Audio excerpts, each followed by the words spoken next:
Yesterday, the Minnesota Vikings released their initial 53-man roster, but we already knew that things were going to change, okay? Roster players were going to leave or get waived for new additions to the team because the waiver wire opened up. Well, this morning, the Minnesota Vikings decided to make a move per Adam Schefter.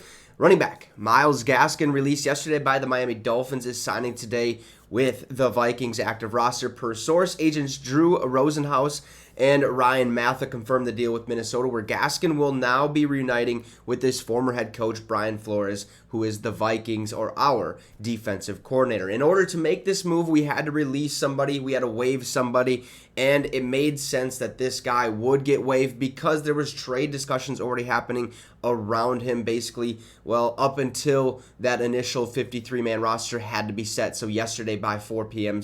Eastern Standard Time, Ari Mirov did report that the Vikings informed former Eagles first-round draft pick Jalen Reagor that he is being waived per Adam Schefter. He'll be looking for his third NFL team. Kind of a shame, right? Drafted one spot above Justin Jefferson, was, supposed to be a superstar, ends up becoming a bust, can't catch a ball. So I kind of figured that this move was going to happen, especially with the trade discussions, looking to move on from him. And it's okay, we have plenty of depth right now at wide receiver with Jalen Nailor and Brandon Powell. You have to assume, though, that the Vikings will look for another addition at wide receiver. Maybe they go out and re-sign Lucky Jackson, who we had this preseason or something like that. I'm not 100% sure what's going to happen, but I do know that we did get Myles Gaskin, which is a great addition to the team. He's a great pass catcher, a good pass blocker. Like one of my buddies said that is the host of the Miami Dolphins Syndicate, basically said, look, he's good at everything,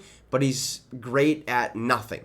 Okay, he's a decent running back. I think he's going to be our new number 2 running back. We'll have Alexander Madison and then Myles Gaskin in that backfield. I'd assume he's going to split some reps with Ty Chandler and Kene Nwangwu to really figure out who is going to be the legitimate backup to Madison. I knew we were going to sign a running back this whole offseason because we needed another piece back there, and it just makes sense that we did get a pass-catching running back in Myles Gaskin, who, by the way, has some burners, and he's not going to blow past you by any means, but I think he's had a decent enough career up to this point that we all understand that he can go off. He can have big-time games.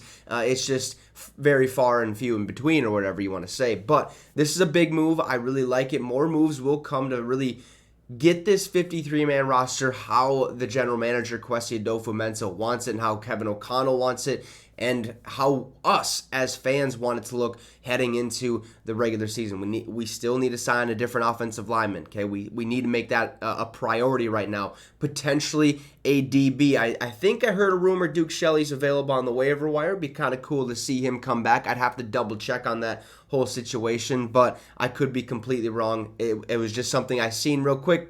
I didn't take any mind into it. But Myles Gaskin did get signed from our Minnesota Vikings. In order to make room on that 53-man, we had to waive or release wide receiver Jalen Reagor. So you guys let me know in the comments what you think about this. Drop a like and subscribe to the channel. It'd be much, much appreciated. Have a great rest of your night, folks, and Skol Vikes.